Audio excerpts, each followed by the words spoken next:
কথা এমন ভাবে পেশ করেছেন যা গোটা পৃথিবীর মানুষ যদি হেদায়েত পেতে চায়, ছোট্ট সূরাটি তার জন্য যথেষ্ট। পড়েন আমার সাথে, কুল হুয়াল্লাহু আহাদ।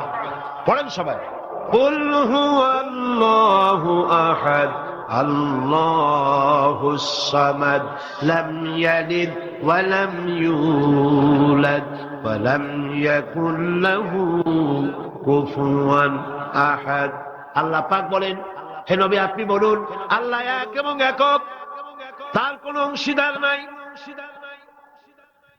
তিনি বেনিয়াজ, তিনি কাউকে জন্ম দেন নাই, তাকেও কেউ জন্ম দেয়নি। আকাশ আর জমিনে আল্লাহর সমকক্ষ কেউ নাই, কেউ নাই। তিনি এক এবং একক। তার একত্ববাদের দাওয়াত দেওয়ার জন্য অসংখ্য পয়গম্বর আল্লাহ পাক এই দুনিয়ায় পাঠিয়েছেন, আর সমস্ত পয়গম্বর দাওয়াত দিয়েছেন কি, লা ইলাহা ইল্লাল্লাহু মুহাম্মাদুর রাসূলুল্লাহ। সবাই দাওয়াত দিয়েছেন লা ইলাহা ইল্লাল্লাহ, লা ইলাহা ইল্লাল্লাহ, লা ইলাহা, লা ইলাহা ইল্লাল্লাহ। কোন ইলাহ নাই, কোন আইনদাতা নাই, কোন বিধানদাতা নাই, কোন শাসনকর্তা নাই, আল্লাহ ছাড়া কেউ নাই। বলেন সুবহানাল্লাহ। আল্লাহ এক এবং একক, তিনি সব সৃষ্টি করেছেন। আল্লাহ পাক বলছেন, আল্লাহুল্লাযী খালাকাস সামাওয়াতি ওয়াল আরদা ওয়া আনজালা মিনাস সামাই মাআন ফাআখরাজা বিহি মিনাস সামারাতি রিজকান লাকুম।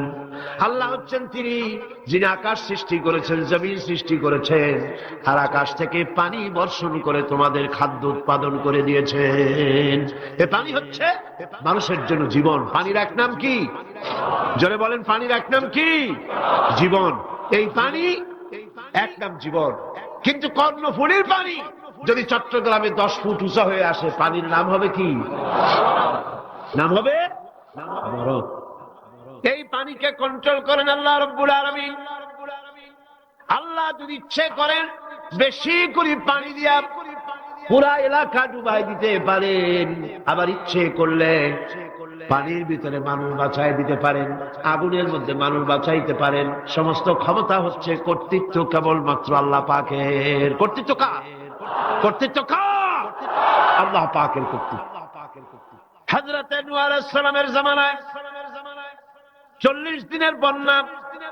এই বন্যার পরে জাহাজ যখন নেমে গেল, তখন তিনি মনে মনে ভাবলেন, আমি তো জোড়ায় জোড়ায় করে সমস্ত প্রাণীগুলি আর মানুষগুলি, কিছু কিছু মানুষ যারা ঈমান এনেছিল তাদের জাহাজে উঠাইছে, কিন্তু একটি বুড়ি আমার উপর ঈমান এনেছিল, আর আমি তার ওয়াদা করেছিলাম সাথে করে নিয়ে যাব, আমি তো তার কথা ভুলে গিয়েছি। অনুশোচনা এলো। জাহাজ থেকে নেমে চতুর্দিকে লক্ষ্য করলেন, মানুষ নাই, জনপদ নাই, সব শেষ হয়ে গেছে। পাহাড় পর্বত কাত হয়ে পড়েছে, বিল্ডিং গুলি শেষ হয়ে গিয়েছে, কোন জনপদে কোনো প্রাণী নাই, প্রাণী বলতে কিছুই নাই। হঠাৎ দূরে দেখলেন একটা কুঁড়ে ঘরের মতো দেখা যায়। ভাবলেন, এত বড় বন্যার ভিতরে কুঁড়ে ঘর কেমনে থাকলো? আস্তে করে হেঁটে গেলেন কুঁড়ে ঘরের কাছে। ভেতরে মানুষ আছে বলে মনে হলো। বাইরের থেকে প্রশ্ন করলেন, ভিতরে কে? জবাব এলো, আমি এই ঘরের মালিক, আমি এক বুড়ি বিধবা এক মহিলা। কোন নেমে গেল? তখন তিনি মনে মনে ভাবলেন, আমি তো জোড়ায় জোড়ায় করে সমস্ত প্রাণীগুলি আর মানুষগুলি, কিছু কিছু মানুষ যারা ঈমান এনেছিল তাদের জাহাজে উঠাইছে, কিন্তু একটি বুড়ি আমার উপর ঈমান এনেছিল, আর আমি তার ওয়াদা করেছিলাম সাথে করে নিয়ে যাব, আমি তো তার কথা ভুলে গিয়েছি। অনুশোচনা এলো। জাহাজ থেকে নেমে চতুর্দিকে লক্ষ্য করলেন, মানুষ নাই, জনপদ নাই, সব শেষ হয়ে গেছে। পাহাড় পর্বত কাত হয়ে পড়েছে, বিল্ডিং গুলি শেষ হয়ে গিয়েছে, কোন জনপদে কোনো প্রাণী নাই, প্রাণী বলতে কিছুই নাই। হঠাৎ দূরে দেখলেন একটা কুঁড়ে ঘরের মতো দেখা যায়। ভাবলেন, এত বড় বন্যার ভিতরে কুড়ে ঘর কেমনে থাকলো? আস্তে করে হেঁটে গেলেন কুড়ে ঘরের কাছে। ভেতরে মানুষ আছে বলে মনে হলো। বাইরের থেকে প্রশ্ন করলেন, ভিতরে কে? জবাব এলো, আমি এই ঘরের মালিক, আমি এক বুড়ি বিধবা এক মহিলা। আপনি কে? তিনি বললেন, আমি হচ্ছি এই জামানার পয়গম্বর হযরত নূহ আলাইহিস সালাম। বুড়ি বলছেন, আমারও ধারণা তাই। আপনি আমাকে ওয়াদা করেছিলেন বন্যা হলে পরে, বন্যার আভাস যখন আপনি পাবেন, আমাকে আপনি সাথে করে জাহাজে উঠায় নিয়ে দিবেন। আমার মনে হয় বন্যা কবে হবে সেই খবর দেওয়ার জন্য আপনি এসেছেন। হযরত নূহ আলাইহিস সালাম সিজদায় পড়ে কাঁদতে লাগলেন, বললেন, রব্বুল আলামিন, তোমার কুদরত বোঝার ক্ষমতা আমার নাই। 40 দিন পর্যন্ত পানির ভিতরে মানুষ কেমনে জীবিত রইল? আল্লাহ পাক শোনালেন, নূরে, বিপদ যখন এলো তুমি তোমার উম্মতকে ভুলে যেতে পেরেছো, ভুলে গিয়েছো, কিন্তু আমি রব্বুল আলামিন রহমানুর রহিম, আমি আমার বান্দিরে ভুলি নাই। পানির স্রষ্টা আল্লাহ, পানির ভিতরে তিনি বাঁচাতে পারেন, আবার তিনি আগুনের ভিতরে বাঁচাতে পারেন, সবকিছু করতে পারেন। সমস্ত ক্ষমতা আল্লাহ পাকের। সমস্ত ক্ষমতা কার? আরো জোরে বলেন, কার? আল্লাহ পাক বলেন, এভাবে করে আমি আকাশ সৃষ্টি করেছি, জমিন সৃষ্টি করেছি, বৃষ্টি দিয়েছি, আর চন্দ্র সূর্য তৈরি করেছি। তারপরে আমি তোমাদেরকে নিয়ামত দিয়ে ভরে দিয়েছি। ওয়া ইন তাউদ্দু নি'মাতাল্লাহি লা তুহসুহা। আমার নিয়ামত যদি গণনা করো, গুনে গুনে আমার নিয়ামত শেষ করতে পারবে না। সুবহানাল্লাহ। هذا خلق الله فأروني ماذا خلق الذين من دونه। এ হচ্ছে আল্লাহর সৃষ্টি, আর আল্লাহ বাদে অন্যরা কি সৃষ্টি করেছে দেখাও। যদি ক্ষমতা থাকে দেখাও কি সৃষ্টি করেছে অন্যরা।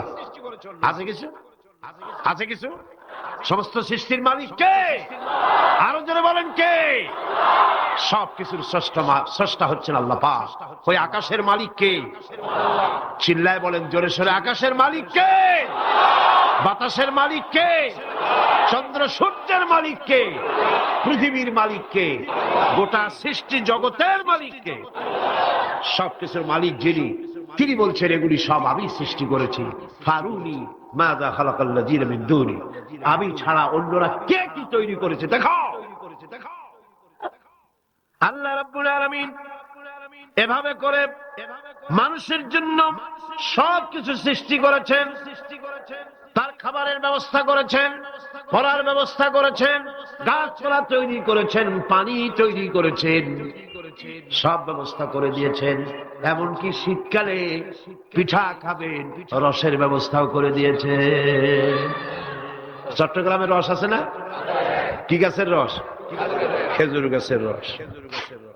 এই খেজুর গাছের গোড়া খুঁজতে খুঁজতে 5 মাইল নিচেও যদি চলে যান, খেজুর গাছের মাথায় যেমন রস পাওয়া যায়, খেজুর গাছের 5 মাইল নিচে কি ওরকম এক ফোঁটা পানি পাওয়া যাবে? খেজুর গাছের ভিতরেও কি তেমন পাওয়া যাবে? ঠিক জায়গা মতো কাটলে যেমন রস পাওয়া যাবে, অন্য জায়গায় পাওয়া যাবে না। আবার খেজুর গাছের পাশে একটা নিম গাছ আছে, কিয়ামত পর্যন্ত নিম গাছ গিয়া শোষেন। মিষ্টি লাগবে? কি লাগবে? আল্লাহ রাব্বুল আলামিন, আপনি পিঠা খাবেন, খেজুর গাছ দিয়ে রস তৈরি করে দিলেন। পায়েস খাবেন, চাউল তৈরি করে দিলেন, গম দিয়ে দিলেন। গোশত খাবেন, কিমা খাবেন, কি খাবেন, সমস্ত কিছু রব্বুল আলামিন তৈরি করে মানুষের সামনে দিয়ে দিলেন। আর বললেন খাও, পান করো, খাও, আর আমার শুকর আদায় করো। মাঝে মধ্যে পড়ো আলহামদুলিল্লাহি রাব্বিল আলামিন।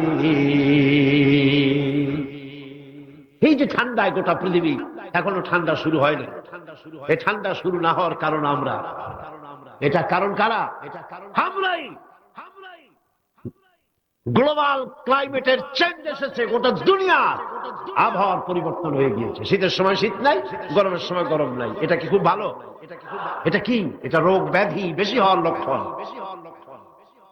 শীত যখন আসে, এত প্রচন্ড শীত, গোটা পৃথিবী যত এসি আছে, সমস্ত শক্তিশালী এসি প্লান্ট একযোগে যদি ছেড়ে দেওয়া হয়, আল্লাহ শীতকালে শীত দেন, তার সহস্র কোটি কোটি ভাগের এক ভাগের শীতও কি পৃথিবীর মানুষ তার যন্ত্রপাতি দিয়ে তৈরি করতে পারবে? পারবে। সূর্য দিয়ে প্রতি মুহূর্তে আল্লাহ পাক যে তাপ দেন, গোটা বিশ্বের সমস্ত আগুন একসঙ্গে যদি জ্বালানো হয়, সেই তাপ কি তৈরি করা সম্ভব হবে? হবে না।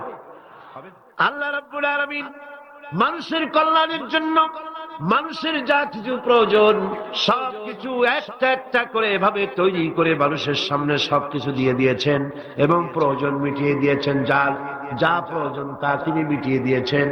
আমাদের দেশে, আমার দেশের বাঘ, আমার দেশের হরিণ, আমার দেশের কুকুর, তাদের গায়ে তারা যে ধরনের ইউরোপ আমেরিকার শীত প্রধান দেশের পশুগুলি এরকমের না। তার মানে হলো আমার দেশ শীত প্রধান নয়, ছোট্ট ছোট্ট পশম হলে চলে, কিন্তু শীত প্রধান দেশের কুকুরগুলি, বাঘ এবং সিংহ যেগুলি জঙ্গলে থাকে, তাদের গায়ে এমন লম্বা লম্বা পশম দিয়ে আল্লাহ চামড়া বানায় দিয়েছেন, যা দিয়ে তার সম্পূর্ণ শরীরটা ঢেকে যেতেছে। স্থায়ী কম্বলের ব্যবস্থা রব্বুল আলামিন করে দিয়েছেন। কে দিয়েছেন? আল্লাহ পাক দিয়েছেন।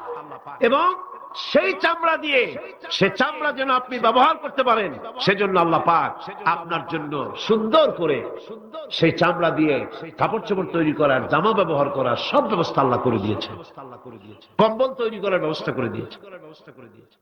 আল্লাহ পাক যা খুশি তাই করতে পারেন।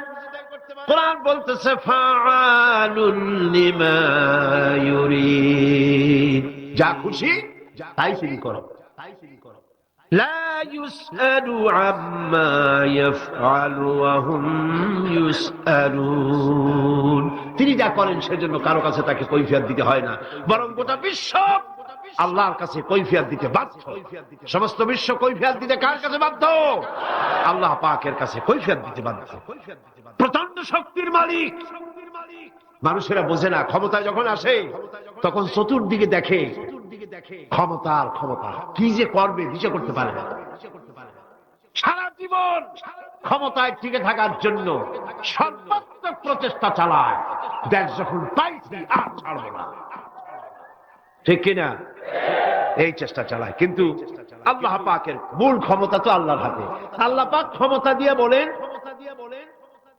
লিনানজুরাকুম কাইফা তা'মালুন, ক্ষমতা দিয়ে তাকায় থাকি তোমার আমলটা কি হয় তা দেখার জন্য, তুমি করোটা কি সেইটা দেখার জন্য আমি দেখি। লিনানজুরাকুম কাইফা তা'মালুন। মানুষ ক্ষমতা হাতে পায়, অত্যাচার স্টিম রোলার চালায়, আল্লাহ দেখতে থাকে। আর আল্লাহ যখন অ্যাকশন নেন, সেই অ্যাকশন থেকে তাকে কেউ বাঁচাইতে পারে না। প্রচন্ড ক্ষমতার মালিক, রাতকে দিন বানাতে পারেন, দিনকে রাত বানাতে পারেন, আমিরকে ফকির বানাতে পারেন, ফকিরকে আমির বানায় দিতে পারেন, রাস্তার লোক ধরে নিয়ে প্রেসিডেন্ট বানায় দিতে পারেন, আবার নারাজ হলে পরে জুতার মালা দিয়া জেলখানায় ঢুকাইয়া দিতে পারেন। ক্ষমতায় থাকাকালীন ফুলের মালা এত বেশি পায়, ফুলের মালায় গলা ভরে যায়। গাবতলির কোরবানির হাতেও এত মালা পায় না। এত মালা গলায় দিয়া আনন্দে ফুর্তিতে মারতে থাকে। আমার বন্ধুগণ মনে রাখেন, ফুলের মালায় আত্মহারা হয়েও না যারা ক্ষমতায় থাকো। এই ফুলের মালা আর ফাঁসির রশি একেবারেই পাশাপাশি। ফুলের মালা থেকে ফুলগুলি ঝরে পড়লেই ওই রশিটাই ফাঁসি হওয়ার জন্য যথেষ্ট, ঠিক কিনা? মানুষ বোঝে না, বোঝে না। আল্লাহ বলেন আমি তাকায় থাকি, দেখি কি করো, তোমার আমলটা কেমন হয়। ক্ষমতার মালিক আল্লাহ, দেওয়ার মালিক আল্লাহ। আর যখন নারাজ হয়ে যান, এক থাপ্পড় মেরে ক্ষমতা ছিনায় নিয়ে যান। পারেন কিনা? পারেন কিনা? ইতিহাস সাক্ষী। কিন্তু ইতিহাসের সবচেয়ে বড় শিক্ষা যে মানুষেরা ইতিহাস থেকে শিক্ষা গ্রহণ করে না। जगत जी लगाने के लिए ये दुनिया नहीं है, जगह जी लगाने के लिए ये दुनिया नहीं है, ये इबरत की जा है तमाशा नहीं है। পৃথিবী খেল তামাশা করার জায়গা না। ইতিহাস থেকে শিক্ষা নাও, পূর্বপুরুষদের দিকে তাকাও। আল্লাহর দ্বীনের কর্মীদের উপরে আঘাত লাগাবার কারণে বংশ শুদ্ধ আল্লাহ সাফ করে দিয়েছেন। দেন নাই? সে আল্লাহ আছে না নাই? চিল্লায় কোন আছে না নাই? সে আল্লাহ পাক আছে। সে আল্লাহকে ভয় করে। ইত্তাকিল্লাহ, সে আল্লাহকে ভয় করে। আল্লাহ পাক ইচ্ছে করলে ক্ষমতা দিতে পারেন, ইচ্ছে করলে ক্ষমতা ছিনায়ও নিতে। সে আল্লাহ রাব্বুল আলামিন ক্ষমতা দেওয়ার মালিক, ক্ষমতা ছিনায় নেওয়ার মালিক, হায়াতের মালিক, মওতের মালিক। সবাই বলুন হায়াতের মালিক কে? মওতের মালিক কে? খাবারের মালিক কে? হাসাবার মালিক কে? কাঁদাবার মালিক কে? সব কিছুর মালিক কে? আল্লাহ রাব্বুল আলামিন। ইন্নাল্লাহা আলা কুল্লি শাইইন কাদির। সব কিছুই উপরে তিনি ক্ষমতাবান, যা খুশি তাই তিনি করেন। এ হচ্ছে আল্লাহর সৃষ্টি। সবকিছু আল্লাহ সৃষ্টি করেছেন। বরং কাফের বেঈমান যারা অস্বীকার করে আল্লাহ রাব্বুল আলামিন, সেই মানুষেরাই বুঝতে পারে না। বরং মানুষ যা কিছু তৈরি করেছে তা সবই আল্লাহর বানানো জিনিস, তার থেকেই করেছে। কথাটা বুঝে আসে না? মানুষ না বুঝেই বিজ্ঞানকে সবকিছুর প্রশংসা বিজ্ঞানের জন্য করে, বিজ্ঞানের জন্যই প্রশংসা অস্থির হয়ে যায়। যেমন ধরুন রাজশাহী বিশ্ববিদ্যালয়ে আপনার ছেলে পড়ে, 6 মাস টাকা পয়সা পায় না, ধার খরচ করিয়া তার 6টা মাস চালায়। হঠাৎ করে পিয়ন মানি অর্ডার ফর্ম নিয়ে হাজির, 6,000 টাকা পাঠাইছে বাপে। টাকাগুলি নিয়ে সই করে পিয়নের কদমবুসি করে যে বাবাজি এতদিন পরে টাকা নিয়ে আসছেন, আপনার প্রতি আল্লাহ রহম করুন। এটা বুদ্ধিমান না বেকুব? বুদ্ধিমান না বেকুব? আরে বেটা, পিয়ন কি তোর বাজান? টাকাকে পাঠিয়েছে, বাবা পাঠিয়েছে, প্রশংসা তার কর। বিজ্ঞানীরা প্লেন বানিয়েছে, বিজ্ঞানীরা গাড়ি বানিয়েছে, বিজ্ঞানীরা কম্পিউটার তৈরি করেছে, প্রশংসা করো সেই আল্লাহ যে আল্লাহ রাব্বুল আলামিন বিজ্ঞানীর মাথায় বুদ্ধি দিয়েছে। প্রশংসা কার? আল্লাহ পাকের প্রশংসা করতে হবে। হায়াতা খালকুল্লাহ, যা কিছু আল্লাহ বলছেন এ সব কিছু আল্লাহর সৃষ্টি। মানুষ কিছুই সৃষ্টি করেনি, শুধু আল্লাহর সৃষ্টি দিয়ে জোড়া তালি দিয়ে বানিয়েছে, ঠিক না? আল্লাহর বানানো জিনিস দিয়ে জোড়া তালি দেওয়া হয়েছে। আল্লাহ পাকের সৃষ্টি তো দূরের কথা, আল্লাহকেই মানতে চায় না। কি বলে? বলে আনসিন ইজ নাথিং। শুনছেন কথা? আনসিন ইজ নাথিং, যা দেখা যায় না তা কিছুই না, মানি না। যার রং নাই, রূপ নাই, ধরা যায় না, ছোঁয়া যায় না, অনুভব করা যায় না, তা মানি না। নাউযুবিল্লাহ। এই কথা দিয়ে তারা আল্লাহরে অস্বীকার করতে চায়। অথচ এই ভদ্রলোকেরা মাধ্যাকর্ষণ না দেখেই বিশ্বাস করে মাধ্যাকর্ষণ আছে, ঠিক কিনা? এই ভদ্রলোকেরা বিদ্যুতের শক্তি দেখেই, বিদ্যুৎকেও দেখে। আপনারা দেখতেছেন বিদ্যুতের শক্তি দেখে বিদ্যুৎকে বিশ্বাস করে। বাতাসের প্রচন্ডতা দেখে বাতাসকে অনুভব করে, বিশ্বাস করে। অক্সিজেন চোখে দেখে না, ইথারকে চোখে দেখে না, বিশ্বাস করে। কিন্তু এমনই নাস্তিক, এমনই কপাল পোড়া যে আল্লাহরে দেখা যায় না তাই বিশ্বাস করা যাবে না। এক নাস্তিকের সাথে হযরত ইমাম আবু হানিফা রাহমাতুল্লাহ আলাইহির এক বিতর্ক অনুষ্ঠান হলো। সেই বিতর্ক অনুষ্ঠানে ইমাম আবু হানিফা রাহমাতুল্লাহ আলাইহি পৌঁছতে বেশ দেরি করলেন। নাস্তিক তখন উপস্থিত জনতাকে বলছে, দেখো তোমাদের ইমাম, তোমাদের ইসলামী চিন্তাবিদ যুক্তিতে দুর্বল, সেই জন্য আসতেছে না। বেশ কিছুক্ষণ দেরি করে তিনি উপস্থিত হলেন।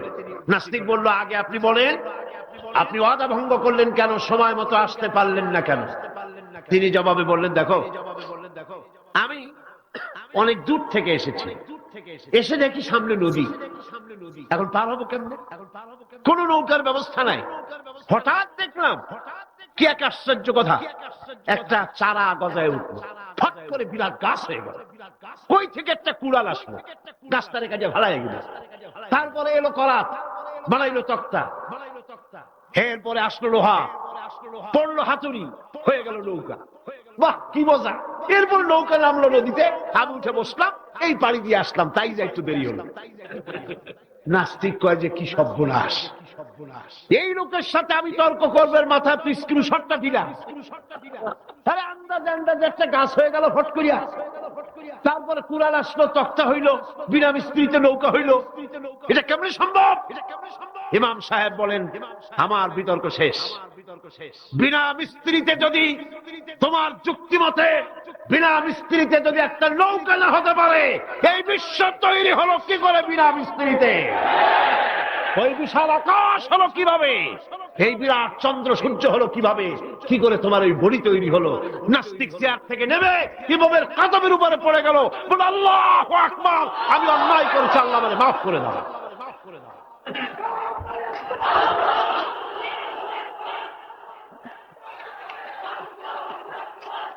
নাস্তিক ঘোষণা করে দিল, লা ইলাহা ইল্লাল্লাহু মুহাম্মাদুর রাসূলুল্লাহ।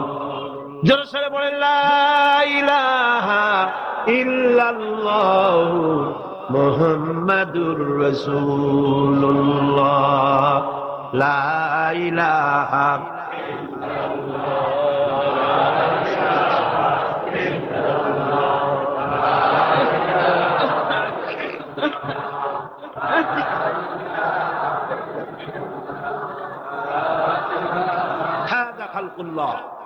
আল্লাহর সৃষ্টি। কার সৃষ্টি বলেন সবাই খুশি হয়ে? কার সৃষ্টি?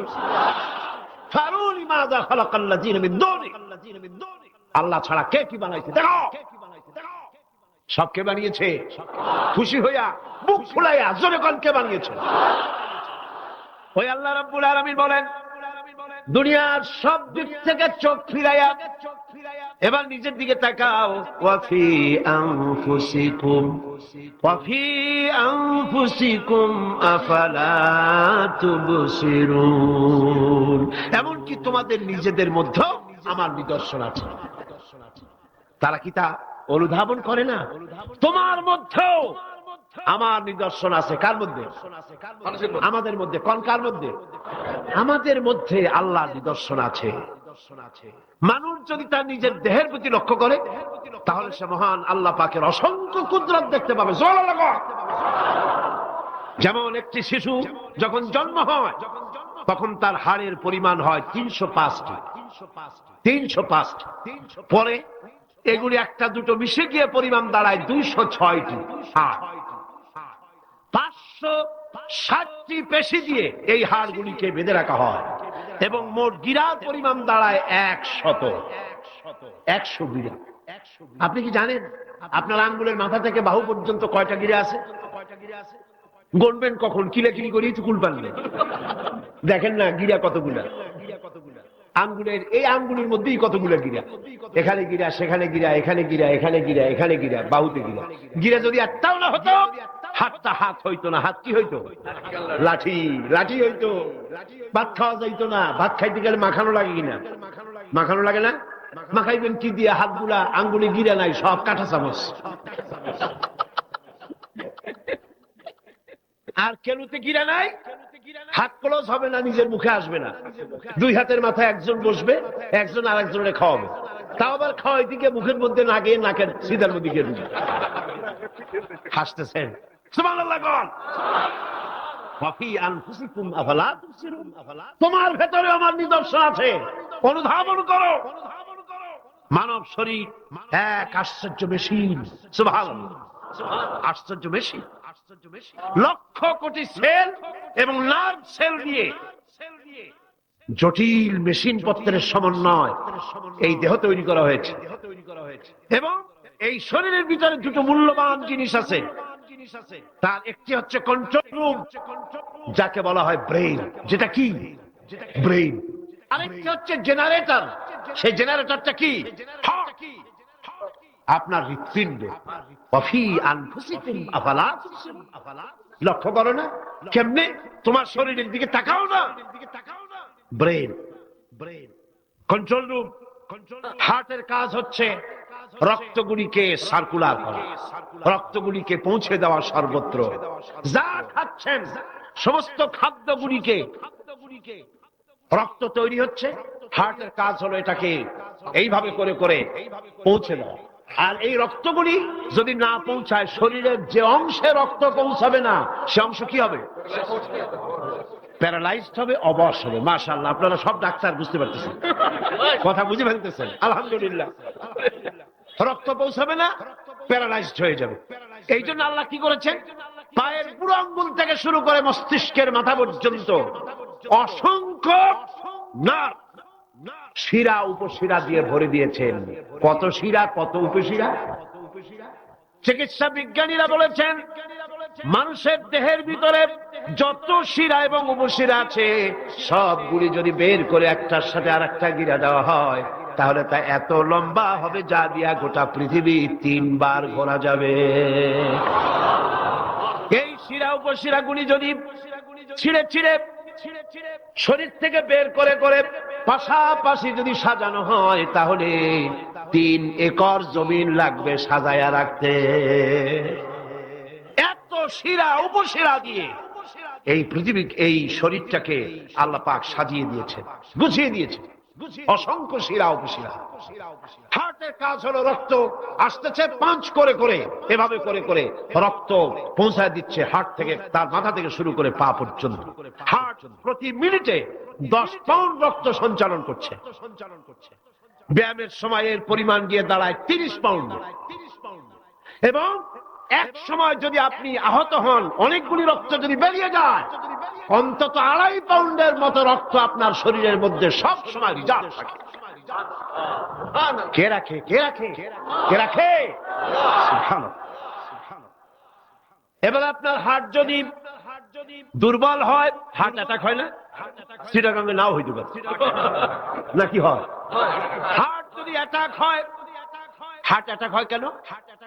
হার্টের যেই জিনিস ভেতর দিয়ে রক্তগুলি প্রবাহিত হয়, এই আর্টারিগুলি যদি অতিরিক্ত চর্বির কারণে, অনেকে তো খায় জন্মের খাওয়া, ডাইনি বাই তাকায় না, সুবহানাল্লাহ, 4 আঙ্গুল কপাল বাদ দিয়ে সব পেট, খাওয়ার সময় বিসমিল্লাহ কয় না, শেষেও আলহামদুলিল্লাহ কয় না, খায় আর কয় যা মজা হইছে।